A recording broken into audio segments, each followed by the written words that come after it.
Olá, tudo bem com você? Que bom estarmos juntos para darmos sequência ao estudo do livro A Gênese. Eu sou o professor Wagner Klein. Sou professor de física, terapeuta holístico e você está no canal Sob Nova Visão.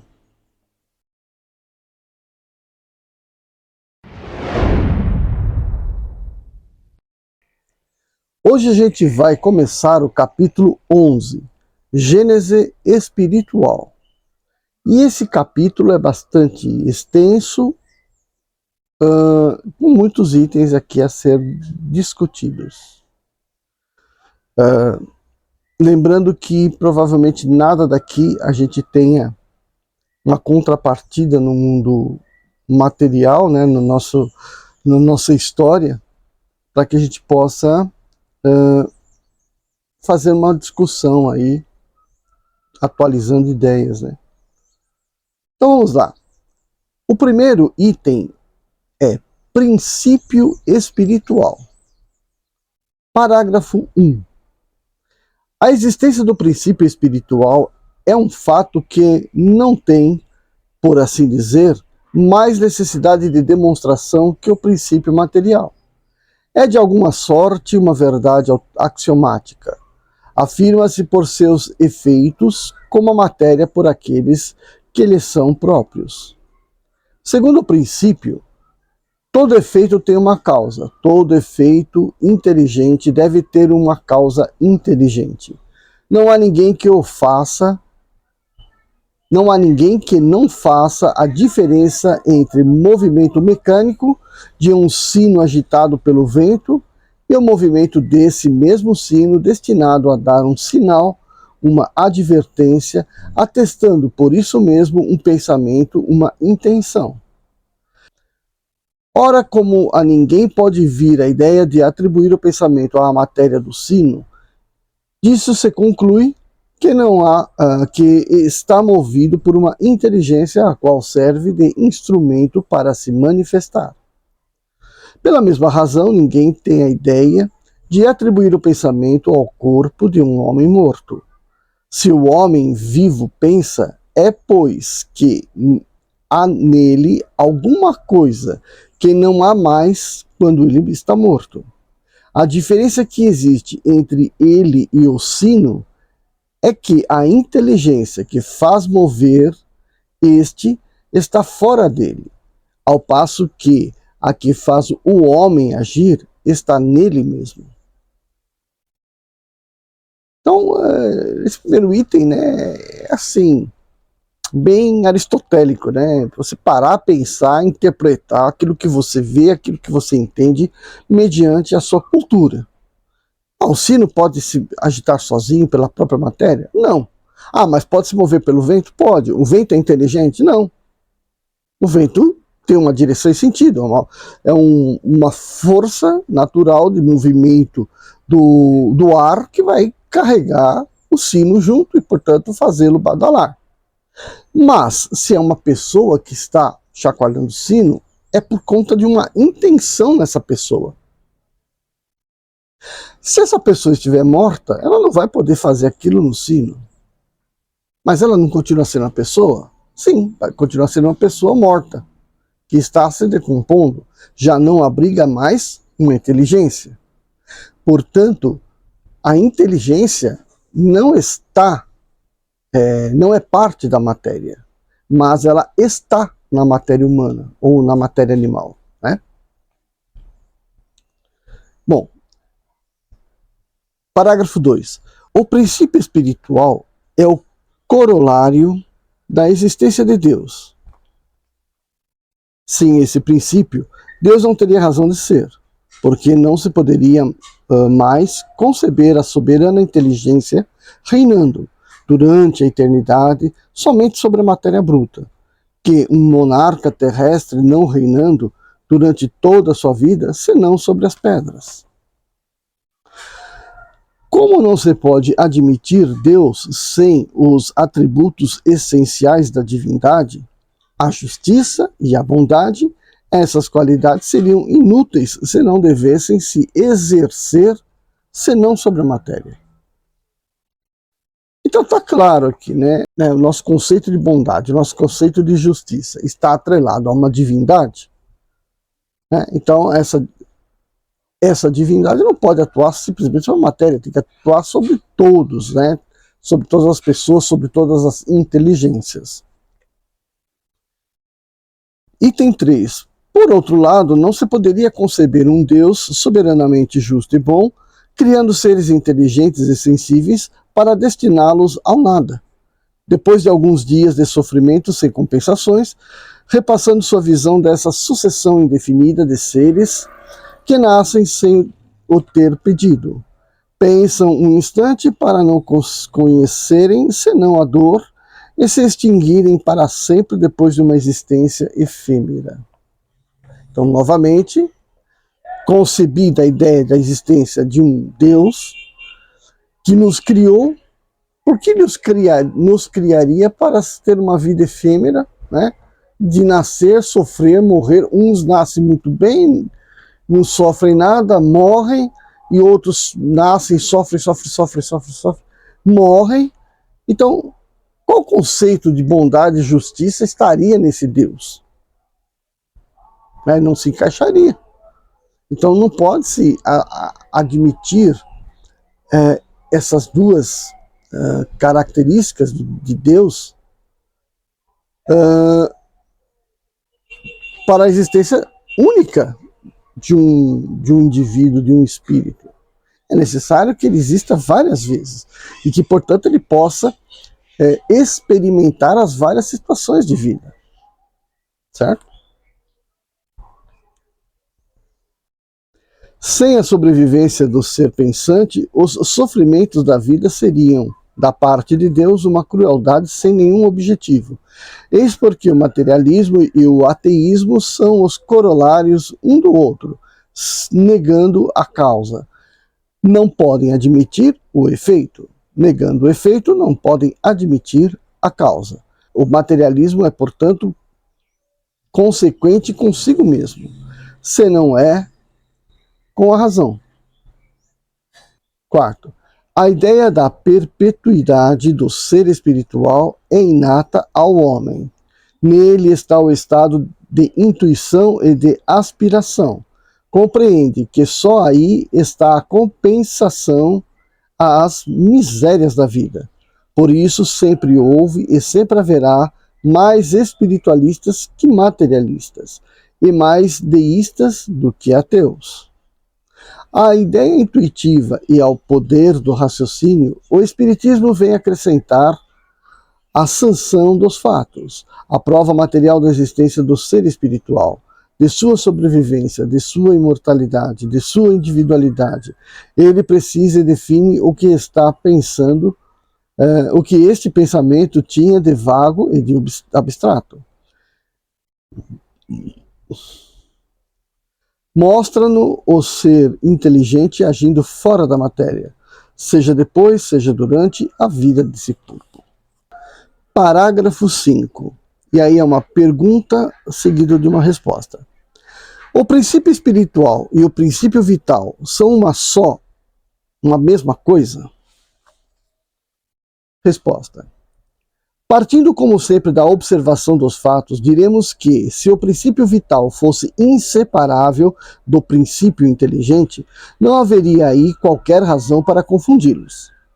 Mas, uma vez que se vêem seres que vivem e não pensam, como plantas, corpos humanos serem ainda animados da vida orgânica, então que não existe nenhuma manifestação do pensamento, que se produzem no ser vivo movimentos vitais independentes de todo o ato de vontade, que durante o sono a vida orgânica está em toda a sua atividade, ao passo que a vida intelectual não se manifesta por nenhum sinal exterior, há lugar para se admitir que a vida orgânica reside a um princípio inerente à matéria, independente da vida espiritual, que é inerente ao espírito. Desde então que a matéria tem uma vitalidade independente do espírito, e que o espírito tem uma vitalidade independente da matéria, torna-se evidente que esta dupla vitalidade repousa sobre dois princípios diferentes. Portanto, a inteligência e o princípio vital são duas coisas distintas, pois a inteligência é própria do espírito, o princípio vital é próprio do corpo vivo. 6. Parágrafo 6. O princípio espiritual teria sua fonte no elemento cósmico universal? Não seria senão uma transformação, um modo de existência desse elemento, como a luz, a eletricidade, o calor, etc.? Resposta. Se assim fosse, o princípio espiritual sofreria as vicissitudes da matéria, extinguir-se-ia pela desagregação como o princípio vital. O ser inteligente não seria senão uma existência momentânea como o corpo, e na morte reentraria no nada, ou o que vem a ser o mesmo no todo universal, isto seria, numa palavra, a sanção das doutrinas materialistas.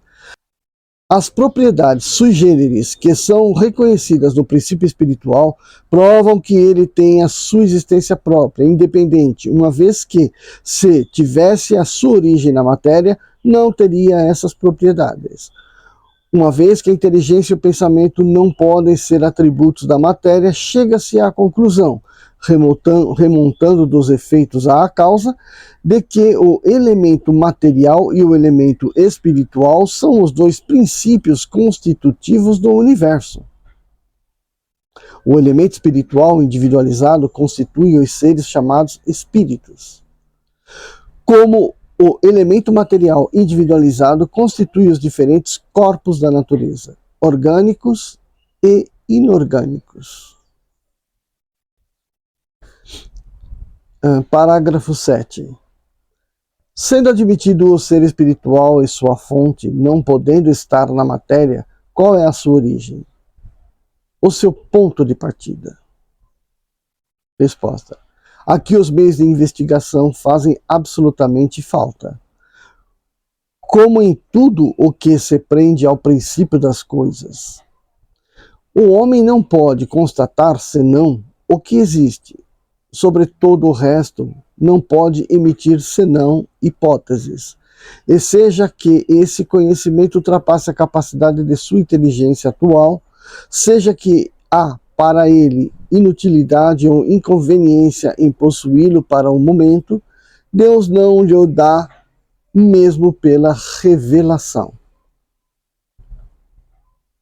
O que Deus lhe faz dizer pelos seus mensageiros, e o que, aliás, o homem poderia deduzir ele mesmo do princípio da soberana justiça, que é um dos atributos essenciais da divindade, é que todos têm o mesmo ponto de partida, que todos são criados simples e ignorantes, com uma igual aptidão para progredir pela sua atividade individual, que todos atingirão o grau de perfeição compatível com a criatura pelos seus esforços pessoais, que todos, sendo filhos de um mesmo Pai, são objeto de uma igual solicitude, que não há nenhum mais favorecido ou melhor dotado que os outros, nem dispensando do trabalho que seria imposto a outros para alcançar o seu objetivo.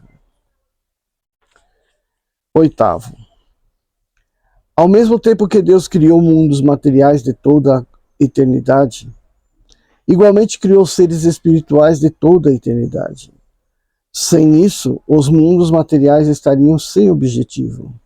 Conceber-se-ia, antes de seres espirituais, sem os mundos materiais, que estes últimos sem os seres espirituais. São os mundos materiais que devem fornecer aos seres espirituais os elementos da atividade para o desenvolvimento de sua inteligência. Parágrafo 9º e último desse item. O progresso é uma condição normal dos seres espirituais. A perfeição relativa ao objetivo que devem alcançar. Ora, Deus tendo criado a toda eternidade e criando sem cessar, de toda eternidade também terá havido os que alcançaram o ponto culminante da escala. Antes que a Terra existisse, mundos haviam sucedido os outros mundos, e quando a Terra saiu do caos dos elementos, o espaço estava povoado de seres espirituais em todos os graus de adiantamento, desde aqueles que nasciam para a vida até aqueles que, de toda a eternidade, tomariam lugar entre os puros espíritos, vulgarmente chamados por anjos.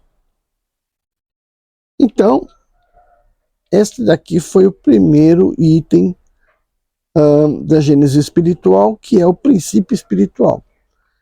E ficou bem claro aqui que existem dois princípios no universo. O princípio material, que é aquilo que existe de forma material para dar condição ao espírito de se evoluir. Porque o espírito no mundo apenas na existência espiritual não tem a oportunidade de evoluir. Então, para que ele evolua, tem de ter a contrapartida do mundo material.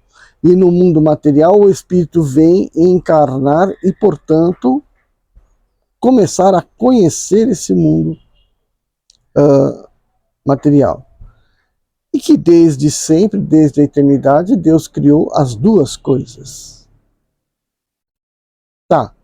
Como a Terra é um planeta, como já foi discutido várias vezes aqui, né? Que veio de uma estrela, que se formou e teve todas aquelas transformações, toda aquela transformação, aquela formação.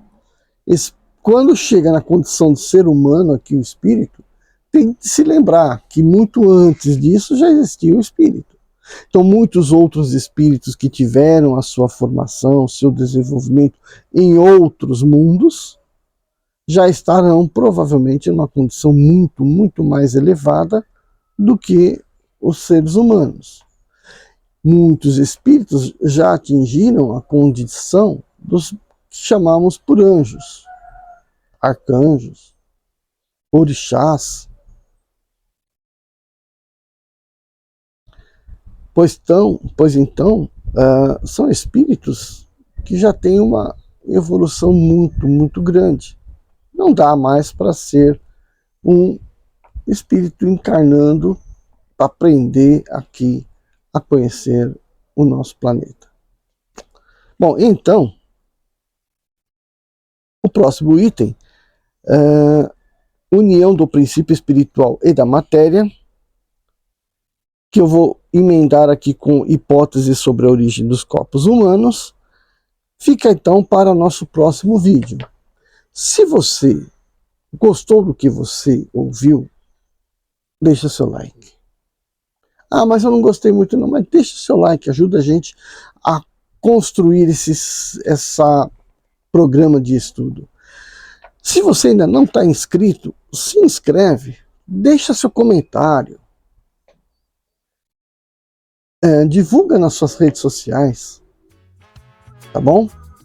Eu vejo você no nosso próximo episódio. Ou vejo você no nosso próximo vídeo. Tchau, tchau. Deve a tristeza tirar e com somente alegria